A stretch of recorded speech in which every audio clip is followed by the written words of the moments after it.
우리 하나님 말씀 보겠습니다. 사도행전 18장 1절에서 11절 말씀입니다. 오늘 이 말씀 통해서 같이 은혜 받을 말씀의 제목은 답답한 상황을 견뎌내라. 답답한 상황을 견뎌내라 하는 말씀의 제목으로 같이 은혜 받기를 원합니다. 우리가 살아가는 환경은 사람마다 여러 가지 환경입니다. 어떤 사람은 특별히 노력을 안 해도 그냥 편안하게 잘 사는 사람이 있고요. 어떤 사람은 열심히 하고 막 애를 써도 겨우겨우 살아가는 데 있습니다. 뭐 우리의 인생뿐만 아니라 또 우리 자신도 보면 어떤 때는 그렇게 별로 노력하지 않아도 그냥 뭐 하나님 주신 축복 가운데 풍성하게 살아갈 때가 있어요. 그때도 있고 또 어떤 때는 왜 이렇게 내게 힘들고 답답한 상황들이 계속 찾아오는지 모를 때가 있습니다. 오늘 이렇게 우리의 삶은 상황에 따라서 조금씩 다르죠. 그래서 이전에는 보면 자녀 교육하는 것도 뭐 이렇게 몇 명씩 낳아도 힘들긴 했지만 그냥 잘 길렀어요. 근데 요새는 한두 명 낳아도 자녀 기르는 게 돈도 많이 들어가고 또 보호하는 것도 그렇고 여러 가지 신경 쓰는 것도 참 많은 그러한 상황입니다. 우리가 또 사역도 보면 우리의 사역도 어떤 때는 그냥 그렇게 뭐 그냥 이렇게 한마디만 해도 믿는 시대가 있었는데 오늘 뭐 이렇게 전도를 해도 사람들이 또 들을까 말까 하고 또 설령 믿는다 할지라도 또 교회 올까 말까 하고 설령 교회 온다 할지라도 또 등록할까 말까 하고 뭐 이런 아주 또 상황들이 다 달라요. 이렇게 또 우리의 삶에 어떻게 보면 척박한 그러한 상황도 참 많이 다가온다는 것입니다. 오늘 바울이 고린도 지역에서 이제 전도하는 내용인데요. 이곳에서 바울은 초창기에 굉장히 답답한 상황을 맞이합니다. 뭐 그 지역마다 전도하는 거, 또 하나님의 사역하는 거, 우리가 또 일하는 거, 또 사람들 대하는 거, 또 상황마다 틀리잖아요. 그런데 고린도 지역은 굉장히 힘들었어요. 왜냐하면 일단 복음을 전하고 하나님의 일을 하는 지역들은 대부분 잘 사는 데는 복음이 들어가기가 참 어려운 건 현실적인 거예요. 고린도라는 지역이 그 그리스 지역을 이렇게 남과 북을 관통하는 그런 해상의 그 한가운데 해상 그 지나가는 곳에 항구 도시로 모든 배들이 그곳에 지나가고 무역을 합니다. 그러니까 무역의 통로죠. 그러니까 얼마나 거기가 풍부한지 몰라요. 상업이 발달되고 해상이 발달되고 또 도시가 발달하고 그래서 먹을 게 많고 풍성하고 막 그래요. 그런데다가 당시에 북이 풍성하니까 어떤 종교적인 게 잘 뒷받침되지 아니하면 풍성한 것은 방종으로 보통 갑니다. 그러다 보니까 사람들이 사치를 좋아하고 향락을 좋아하고 항구 도시니까 또 성적으로도 굉장히 문란하고요. 그런데다가 그곳에 또 이 종교를 잘 가져야 되는데 고대 그리스도가 철학과 문학적으로는 굉장히 화려하고 잘 되어 있지만 그 발전해 있지만 이 생활상의 모습을 보면 그 신들에 대한 개념이 아주 쾌락적인 곳이에요. 그래서 심지어는 말도 안 되는 건데 당시에 그 제사 드리는 그러한 그들의 신전에서는 많은 여사제가 있었다. 여사제라는 것은 뭐 거룩한 일을 위한 것이 아니라 그 제사를 드릴 때 남성들과 혼음하는 거예요. 그러면서 제사를 드리는 거예요. 그러니까 제사 드리는 건 너무 남성들한테는 아주 스트레스 풀고 너무 그냥 쾌락을 즐길 수 있는 좋은 기회가 되고 그러면서 이제 신을 숭배하고 하는 그런 지역이었습니다. 우리가 그 유명한 조각상, 비너스 조각상이 있잖아요. 이게 아프로디테라고 하는 여신을 섬기는 그런 모습인데 이 여신이 완벽한 그러한 모습으로 인간의 그러한 그때 당시에는 인간과 신이 이렇게 혼합되어 있잖아요. 그래서 사람의 모습으로 이렇게 완벽한 미를 자랑하는데 그 동상에서도 보면 아주 야한 모습으로 나타나잖아요. 그게 그 시대의 문화의 모습을 나타나고 있습니다. 이런 곳에 가서 이제 바울이 복음을 전하는데, 복음을 전하는 게 상당히 만만치가 않아요.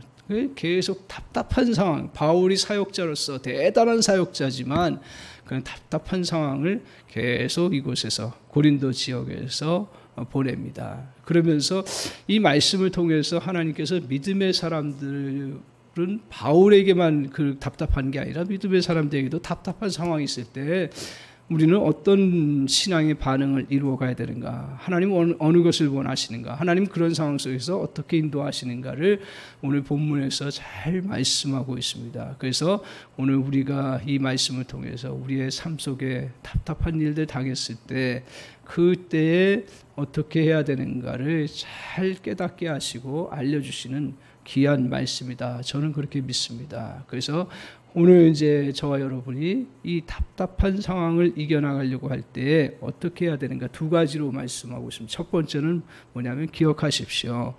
오늘 기독교 신앙은 절대로 회피라고 얘기하지 않았습니다. 항상 어떻게 해요? 현실에 뿌리를 내야 된다라는 거예요.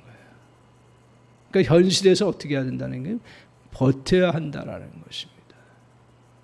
기독교 신앙은요, 답답하고 힘든 상황이 있어도 그냥 회피해서 어디 도망가고 어디 기도원 가고, 우리는 기도하러 갈 때는 기도원 가지만 내가 여기 도저히 견딜 수 없다라 그래가지고 기도원 가는 게 아니라 오늘 현실에서 이겨나가기 위해서 기도원에 가서 기도하고 돌아오는 것이지 그냥 회피하는 것은 절대로 아닙니다. 오늘 신앙을 우리가 잘 알아야 됩니다. 그래서 보통 답답한 상황을 만나면 사람들은 어떻습니까? 현실 바뀌기를 간절히 원합니다. 바뀌는 걸 피할 사람은 싫어할 사람은 없겠죠. 그런데 오늘 우리가 안 바뀔 때가 있고요, 그대로 있을 때가 있습니다. 하나님도 그대로 우리에게 그대로 내버려 둘 때가 있습니다. 그래서 현실을 어떻게 해요? 도망가려고 하죠. 회피하려고 합니다. 그런데 바울의 모습은 어땠습니까? 한번 3절을 한번 보십시오. 3절 같이 한번 읽겠습니다. 바울이 대사도였고 하나님의 일을 잘 감당한 사람인데 그럼에도 불구하고 그에게 답답한 상황이 찾아왔어요. 3절 같이 읽겠습니다. 시작. 생업이 같음으로 함께 살며 일을 하니 그 생업은 천막을 만드는 것이더라. 오늘 생업이 같다는 이야기는 뭐냐면 그 앞에 브리스길라 아굴라라고 하는 사람이 있는데 그 사람과 이제 직업이 같다라는 얘기예요. 무슨 직업이에요? 텐트 메이커. 그러니까 장막 만드는 사람인 거죠. 그래서 오늘 이제 아굴라하고 브리스길라가 이 텐트 만드는 업을 했던 거죠. 바울도 이제 그 당시에 이렇게 역사를 보면, 그 자료를 보면 바울도 이 텐트 만드는 일을 집에서 이렇게 했다라는 이야기가 있습니다. 그 텐트 만드는 일이 아주 하찮은 일은 아닌 건 하찮은 일이 아니에요. 굉장히 고급스러운 일이에요. 왜냐하면 그 텐트를 만든다라는 것은 그 군수 물자도 될 수도 있고요. 굉장히 또 중요한 또 이렇게 지역에 또 그 어떤 장막을 텐트를 치고 이렇게 하기 때문에 그 당시에는 이 텐트 만드는 게 좀 이렇게 아주 천한 직업은 아니지만 하여튼 이런 직업을 갖고 있었습니다. 그런데 이제 바울이 어떻게 하냐면 고린도에 와서 어떻게 사역자니까 주님의 일을 하고 복음을 증거해야 되니까 복음을 증거해야 되는데 오늘 어찌된 일인지 복음을 증거 안 하고 텐트업을 같이 하게 됐다래요. 그 사람 중에 한 사람이, 이제 그 사람이 누구냐? 2절에 한번 보시면 제가 읽어보겠습니다. 아굴라라 하는 본도에서 난 유대인 한 사람을 만나니 글로디아가 모든 유대인을 명하여 로마에서 떠나라 한 고로 그가 그 안에 브리스길라와 함께 이달리아로부터 새로 온지라. 바울이 그들에게 갔다 이렇게 얘기하고 있습니다. 그러니까 좀 말이 좀 어려울 수 있죠. 이제 아굴라와 브리스길라 부부가 있었는데 이탈리아에 살고 있었어요. 이 사람들은 유대인이었어요. 유대인이었는데 로마에서는 유대인들이 더 이상 살지 말라. 명령을 내린 거예요. 그 명령을 내려가지고 이 사람들이 어쩔 수 없이 그 본도 그 이탈리아에서 살 수가 없기 때문에 이제 내려와서 그리스 지역, 고린도 지역까지 오게 된 거죠. 거기서 바울을 만났는데 바울이 어떻게 만났냐면 텐트 같이 하는 거예요. 같이 텐트 만드는 일이니까 함께하면 도움이 되겠다 해서 바울과 그 아굴라 브리스길라 부부가 만나서 이렇게 생업을 하게 되었다라고 말씀하고 있습니다. 바울이 고린도에 와서 이제 복음을 증거하고 자기의 본 일을 해야 되는데 그걸 할 수가 없는 상황이에요. 왜요? 고린도에 와서 복음을 증거하는데 막 사람이 복음을 잘 받아들이지 않는 거예요. 그러니까 이제 뭐 어떤 특별한 또 다른 어떤 도움을 받을 수 있는 것도 없고요. 또 마침 그때에 그 이제 그 다른 교회들이 바울의 선교를 도와서 이렇게 선교 헌금 해주는 것도 있었는데 그것이 이제 끊겼나 봐요. 그리고 고린도에 오래 있으니까 어떻게 할 수가 없어서 이제 바울도 생업에 들어가게 된 것입니다. 여기서 굉장히 중요한 부분을 우리가 깨닫게 되는데 바울은 대사도입니다. 그리고 바울은 엄청난 하나님의 그 역사들을 일으켰던 사람이에요. 수많은 병자들을 치료했고요. 수많은 기적을 일으켰고 수많은 사람들을 복음으로 전했던 아주 탁월한 사역자입니다. 그럼에도 불구하고 그가 고린도에 와서 아주 답답한 상황을 만나는 거죠. 복음 전에도 잘 안 되는 거예요. 안 되는 건 안 되는 거죠. 안 되는 상황 속에 있을 때 바울이 거기서 그냥 주저앉거나 그리고 거기서 그냥 빨리 도피해서 다른 곳으로 가서 하지 아니하고 하나님 뜻을 기다리면서 그곳에서 이제 해나가는데 근데 중요한 건 뭐냐면 바울이 그곳에서 자기가 생존하는 거 그것도 자기가 직접 그 밑바닥에 내려가서 일을 하면서 하나님의 때를 기다리고 바라보았던 거죠. 오늘 사역자로서의 자존심 또 학벌 자신의 신분 이런 것들 다 내려놓습니다. 어떻게 보면 현실에서 살기 위해서 자신이 할 수 있는 일을 다 합니다.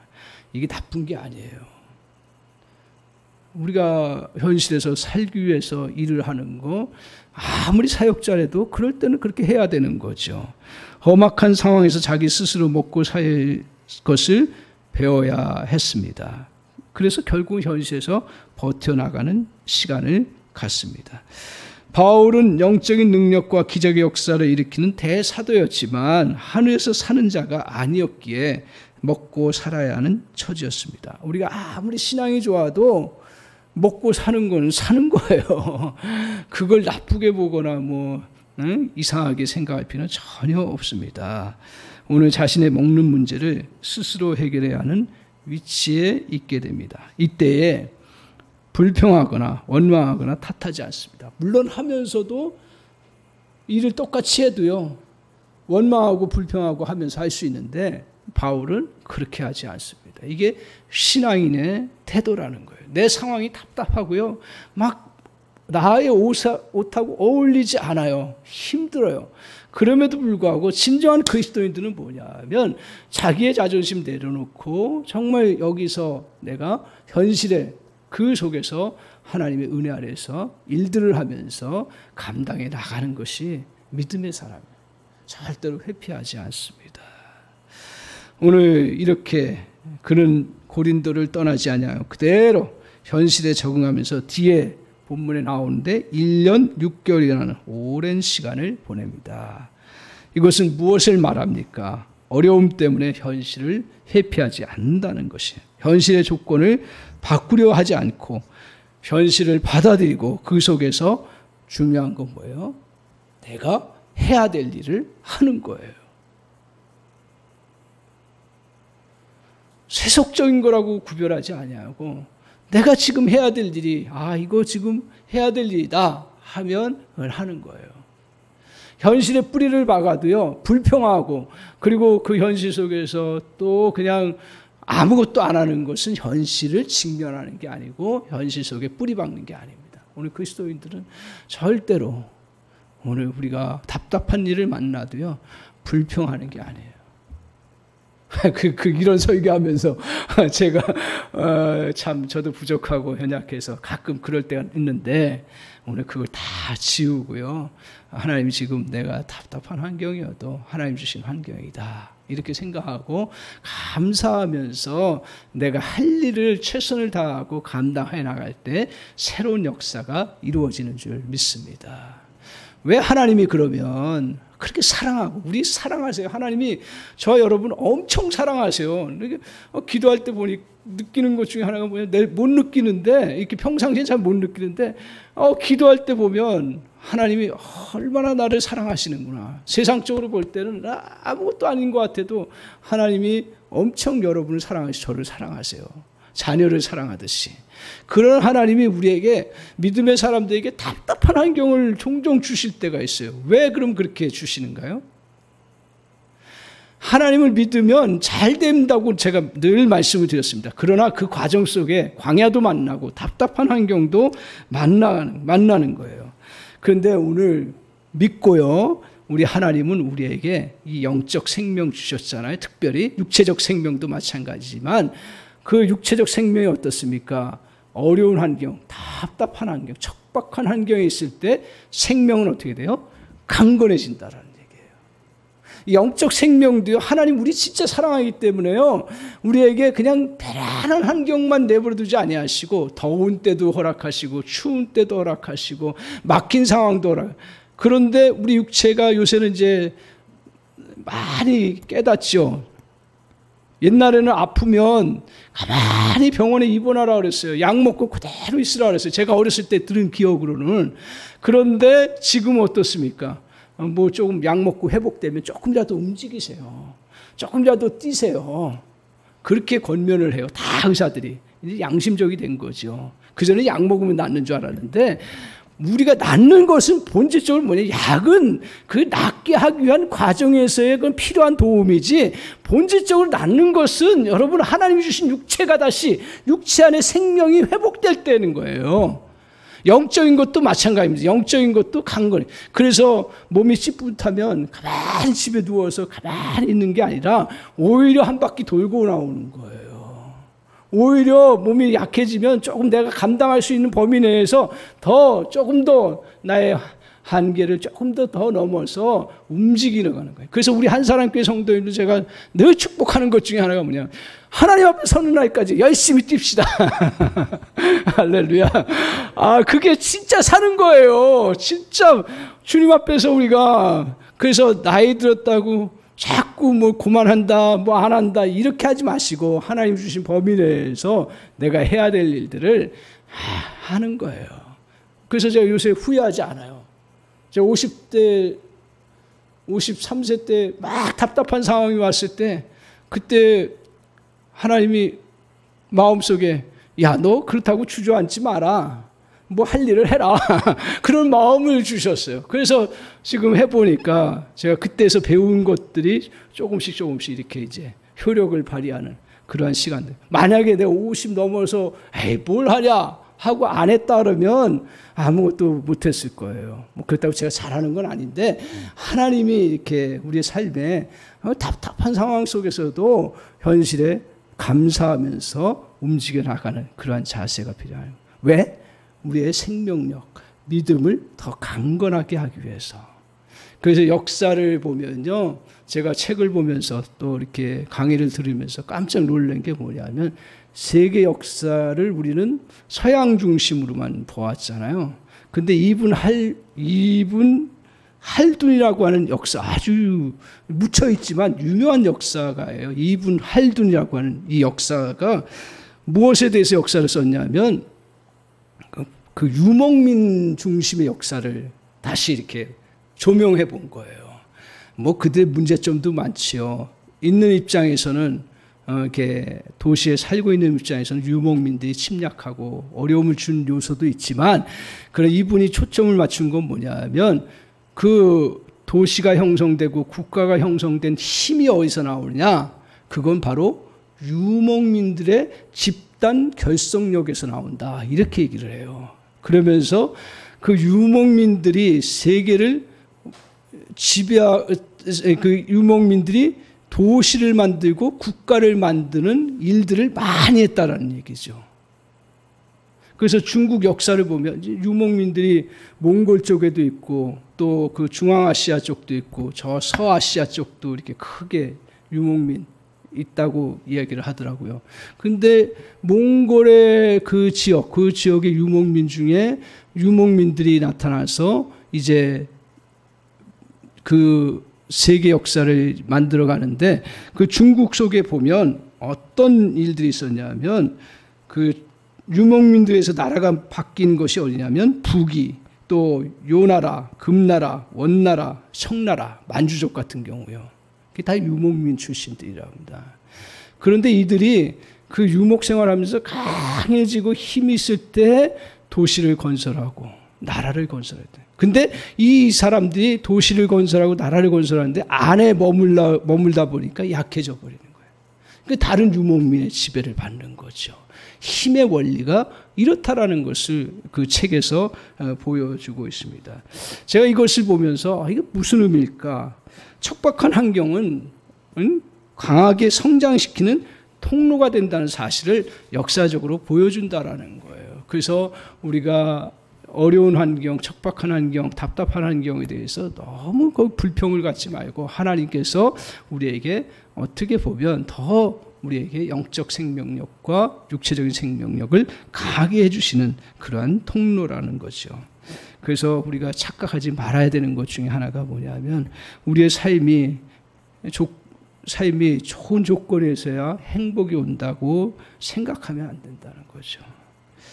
삶의 조건은 언제나 불만족스럽고 언제든지 또 힘든 상황들이 우리에게 있습니다.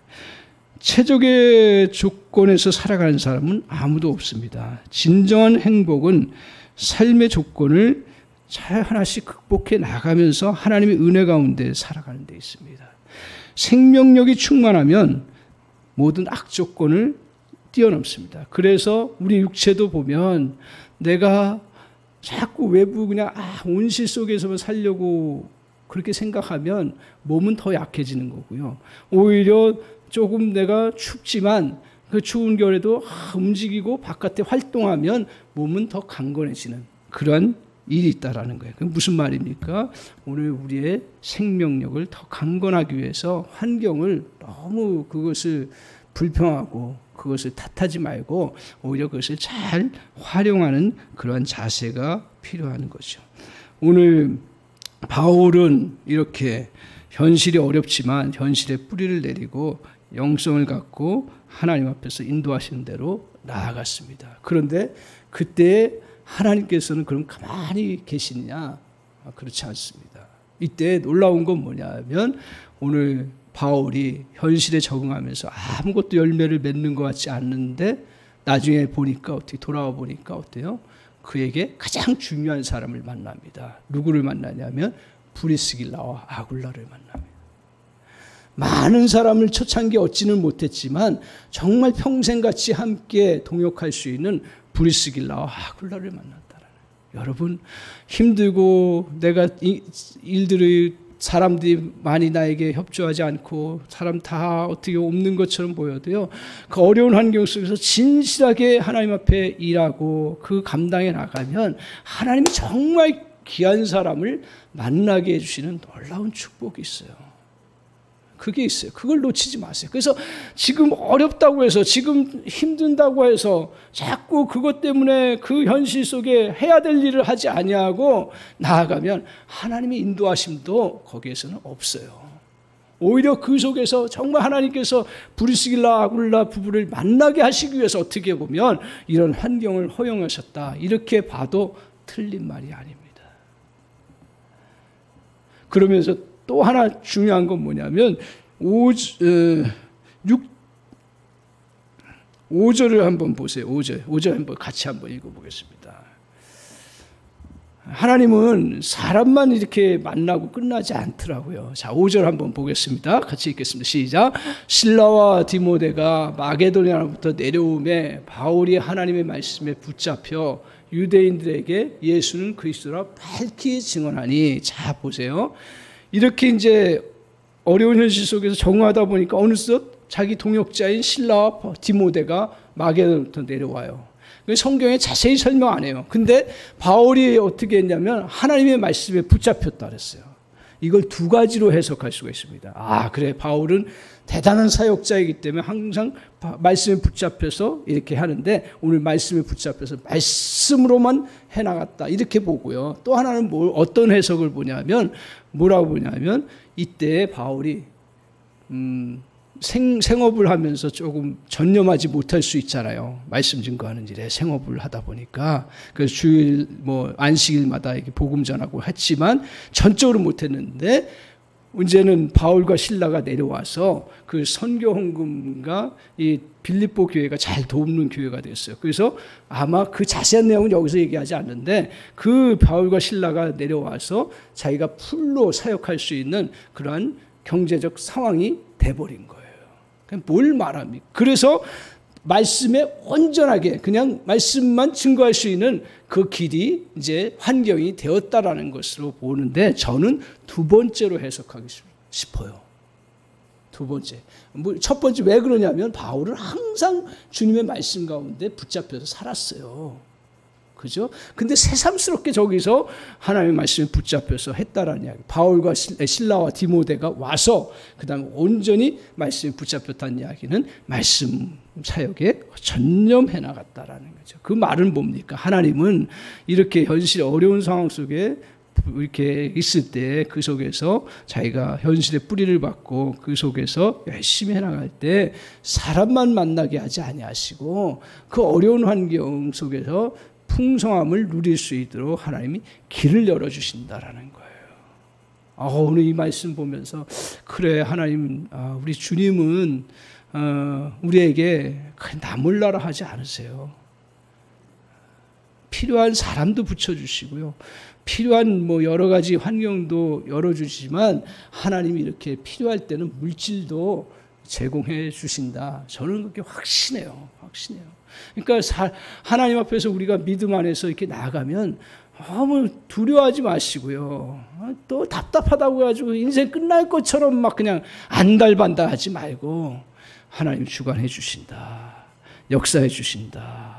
믿고 그냥 현실에 내가 할 수 있는 일 찾으면 하나님 길을 열어주시는 놀라운 은혜가 있습니다. 오늘 사랑하는 성도 여러분, 오늘 답답한 환경에도 이겨나가십시오. 아무리 답답하고 힘들어도 주님의 뜻을 붙들고 드러내며 나갈 때 하나님은 하나님의 뜻을 같이 이룰 수 있는 사람을 붙여주실 줄 믿습니다.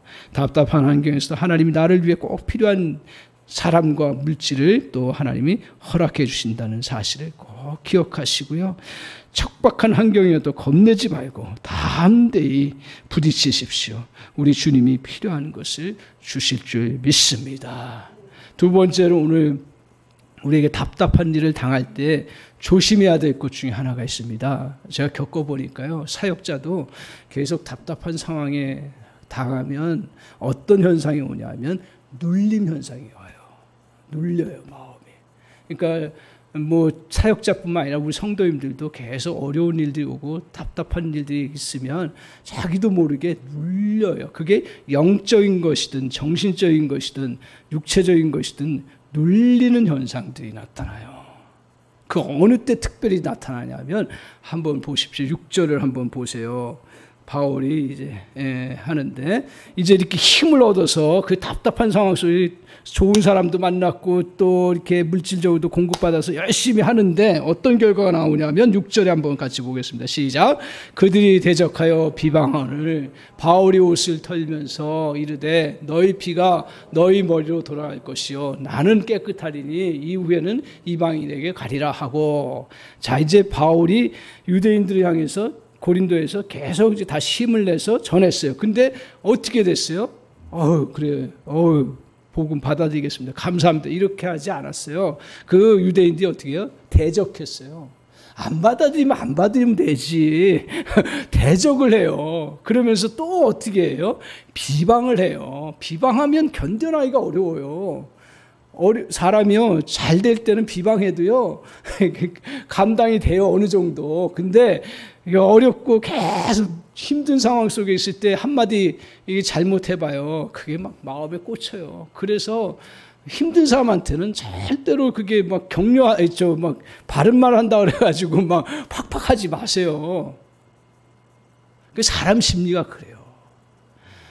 바울이 이렇게 어려운 가운데서 나름대로 열심히 하고 그 현실 이겨내서 이제 이겨내서 나가려고 하는데, 전하는데 대적하고 비방하니까 얼마나 힘들어요. 근데 그때 중요한, 오늘 이상한 행동을 해요.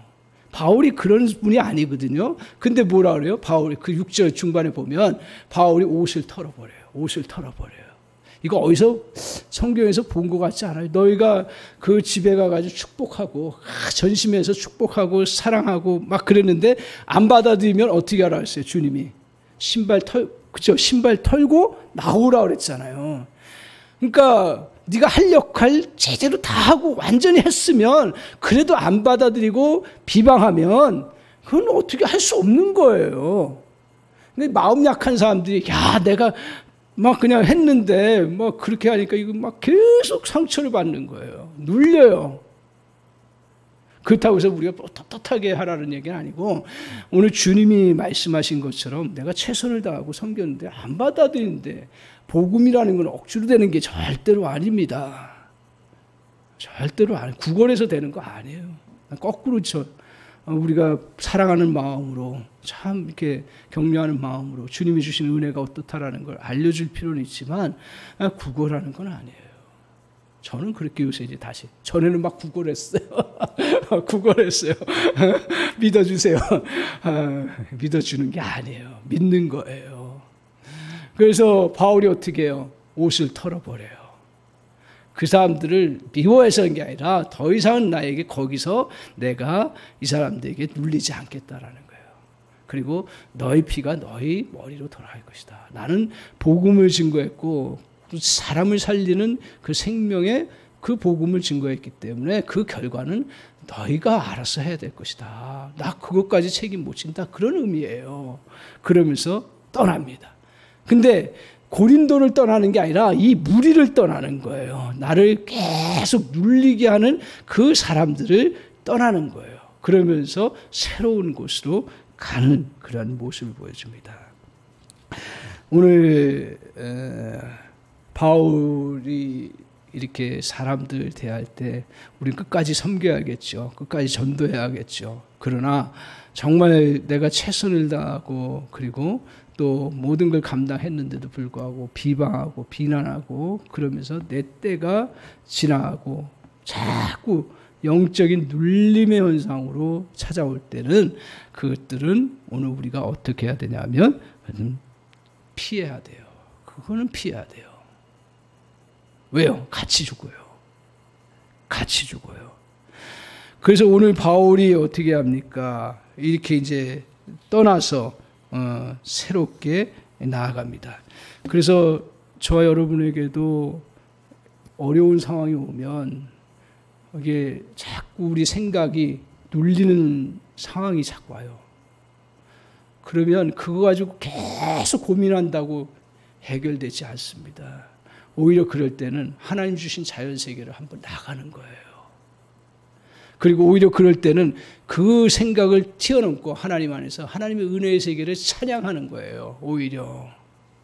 그리고 더 나아가서는 나를 받아주고 격려해주는 믿음의 사람들을 만나는 거예요. 그 환경을 향해서 나아가는 거예요. 자꾸 눌리는 것 가운데서 같이 눌려버리면 이것은 서로 죽는 결과를 가져오는 그러한 결과를 이루게 됩니다. 그래서요, 서로 눌릴 수 있는 것들은 잠시 피하고 나가십시오. 그래서 오늘 바울이 어떻게 합니까? 자, 7절 한번 보세요. 7절 같이 한번 보겠습니다. 시작. 거기서 옮겨 하나님을 경외하는 디도, 유스도라 하는 사람의 집에 들어갔다 그랬어요. 그러니까 거기서 옮겼어요. 이제 옮겨가지고 하나님을 경외하는 디도, 유스도라고 하는 믿음 좋은 사람의 집에 들어가게 됐어요. 그 자세한 내막은 모르겠어요. 그런데 어떻든 그런 디도를 만났어요. 그랬더니 어떻게 돼요? 회당 옆이다 하는데 놀라운 게 뭐냐면 그 다음을 보세요. 한 8절에 보세요. 8절. 자, 8절. 같이 한번 읽겠습니다. 시작. 또 회당장 그리스도가 온 집안과 더불어 주를 믿으며 수많은 고린도 사람도 듣고 믿어 세례를 받더라. 자, 어떻게 했습니까? 거기에 회당장을 믿을 뿐 아니라 온 집안과 더불어 주를 믿었다. 복음을 받아들였다 이게요. 그러니까 유스도라고 하는 집에 갔더니 옆에 회당이 있었어요. 근데 그곳에 가서 전하니까 어떻게 돼요? 그 회당장뿐만 아니라 집안 사람도 믿고요. 그 다음에 어떻게 해요? 수많은 고린도 사람도 이걸 듣고 믿어 세례를 받더라. 나중에 부흥이 일어난 거예요. 그러니까 오늘 바울이 거기 계속 머물지 아니하고 다시 좋은 사람 찾아서 영적으로 회복되고 하니까 성경에는 안 써있지만 그가 갖고 있는 은사도 드러나고 하나님의 역사하심도 충만하게 드러나고 하나님의 은혜도 충만히 드러나니까 막 회장장도 믿고 그 가족도 믿고 수많은 고린도 사람도 믿고 나왔다라는 거죠. 오늘 이렇게 하나님께서 눌림의 현상들 잘 피하고 믿음의 사람들과 좋은 교제를 이루고 좋은 사람들과 만남을 통해서 하나님은 다시 바울의 은사를 회복시키고 복음의 역사를 다시 펼쳐나가고요. 그리고 또 하나님의 큰 은혜의 길을 열어나가는 놀라운 역사를 이루어 나가게 됩니다. 오늘 우리가 사방으로 눌리는 상황에서 돌파구가 없을 때 고린도 없을 때가 있습니다. 이때 좋은 사람은 돌파구입니다. 그래서 우리가 주님 앞에서 자꾸 왠지 모르게 영적으로 눌리는 상황들이 있을 때 그 자리를 빨리 벗어나십시오.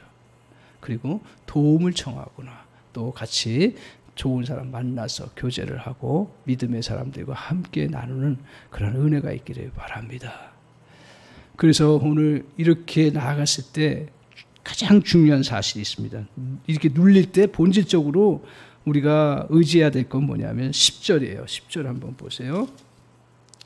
9절 10절 한번 보겠습니다. 9절 10절 같이 읽겠습니다. 시작. 밤에 주께서 환상 가운데 바울에게 말씀하시되 두려워하지 말며 침묵하지 말고 말하라. 10절. 내가 너와 함께 있음에 어떤 사람도 너를 대적하여 해롭게 할 자가 없을 것이니 이는 이 성중에 내 백성이 많음이라 하시더라. 저 말씀 보니까 제가 눈물이 나요. 뭐냐 하면 밤중에 이제 바울이 이렇게 또 새로운 길을 가면서 이제 복음의 역사가 자꾸 일어나잖아요. 근데 바울 역시도 그 눌렸던 그런 것들이 아마 트라우마가 있을 거고 그리고 또 앞으로 나갈 때 또 대적하는 사람도 분명히 있을 것입니다. 그때 밤에 주님께서 환상 가운데 분명히 말씀하세요. 바울이 얼마나 믿음의 사람입니까? 그럼에도 불구하고 하나님은 참 신실하셔서 그 대사역자임에도 불구하고 하나님께서 그에게 음성을 들려주시는데 뭐라고 얘기를 하냐면 야, 너 두려워하지 마라. 너 저발 침묵하지 말고 다 함대하게 좋은 일, 복음의 일들을 계속해라. 여러분, 우리가 좋은 일을 할 때 다 사람들이 좋게 받아들이면 얼마나 좋아요. 근데 항상 반대하는 사람도 있어요. 근데 내가 사람들이 정말 해를 끼치지 않고 좋은 일이고 하나님의 일이라면 계속 해야 된다라는 얘기예요. 우리는 그리스도인들이 약해지는 것 중에 하나가 뭐냐 하면 하나님을 의지한다고 하면서 이렇게 반대하는 것에 부딪히면 너무 마음이 약해져 버려요. 심지어 복음의 일을 하는 것도요. 주님의 일을 하겠다고 모든 걸 다 내려놓고 하는데도 불구하고 반대하고 힘든 일이 계속 오면 야, 이게 그만해야 되겠다. 그러면서 두려움이 자꾸 찾아와요. 근데 분명히 말씀하시는 게 뭐냐면 너 그거 두려워하지 말고 다 함대히 하라 이거예요. 다 함대히 하라. 그러면서 10절에 뭐라고 그러세요? 내가 너와 함께 하겠다. 그러면서 또 뭐라고 그러세요? 어떤 사람도 너를 진짜 대적해서 해롭게 하지는 못한다. 해롭게 하는 사람처럼 보이지만 너를 죽일 사람처럼 달려들지만 정작 너를 죽일 수 없다는 얘기예요. 해롭게 하는 사람처럼 보이는 사람이 없어요? 많아요. 막 참, 우리가 좋은 일을 하고 주님의 일을 하려고 하고 내가 믿음으로 하고 또 직장에서 또 믿음의 사람답게 살아가려고 할 때 해롭게 하려고 하는 사람들이 보여요. 근데 그거 두려워하지 말라. 왜? 너를 해롭게 너를 손실을 끼칠 수 있는 사람은 없다라는 거예요. 왜? 주님이 너를 보호하시고 인도하시기 때문에. 믿습니까? 오늘 주님은 적어도요, 우리 주님은 여러분과 저를 항상 지켜주시고 보호해주시는 놀라운 은혜가 있어요. 그렇기 때문에 믿음 안에서 담대히 나가시기 바랍니다. 사람들이 종종 이런 여러 이해관계로 인해서 나를 해롭게 하는 것처럼 보일 때 너무 놀라지 마시고, 오늘 우리 주님은 정말 우리를 지켜주시고요. 그리고 또 우리에게 뭐가 있어요? 나를 해롭게 하려고 할 때마다 하나님이 도와주신 은혜가 있잖아요. 그거 다 붙잡고 다시 담대하게 믿음 가운데서 주님의 음성을 저와 여러분 들으시기 바랍니다. 오늘 이 말씀 여러분 주님이 들려주시는 음성을 듣기를 바랍니다. 같이 한번 읽겠습니다. 시작. 내가 너와 함께 있음에 어떤 사람도 너를 대적하여 해롭게 할 자가 없을 것이니 이는 이 성중에 내 백성이 많음이라 하시더라. 아멘. 이 성중에 많은 또 하나님의 백성들이 있으니까, 너를 도와줄 수 있는 사람들이 많으니까 너무 걱정하지 말고 우리 주님 붙잡고 믿음으로 담대히 나아가서 승리해 나가도록 오늘 주님께서 말씀하십니다. 사랑하는 성도 여러분, 우리에게 종종 저와 여러분에게 답답한 환경들 만날 때 우리 두 가지 기억하십시오. 하나는 첫 번째 뭐예요? 현실에 잘 그것을 버티면서 내가 해야 될 일들을 해나가는 거예요. 현실을 버티는 거예요. 또 하나는 뭐예요? 절대로 눌림당할 상황을 그 상황 속에 머물지 말고 믿음의 사람들과 함께하고 하나님이 인도하시는 그 걸음을 잘 쫓아가도록. 그럴 때 저와 여러분은 오히려 더 강건한 그러한 믿음의 사람들로 세워지는 그러한 축복의 역사가 이루어질 줄 믿습니다. 아멘. 우리 찬양하겠습니다. 263장입니다.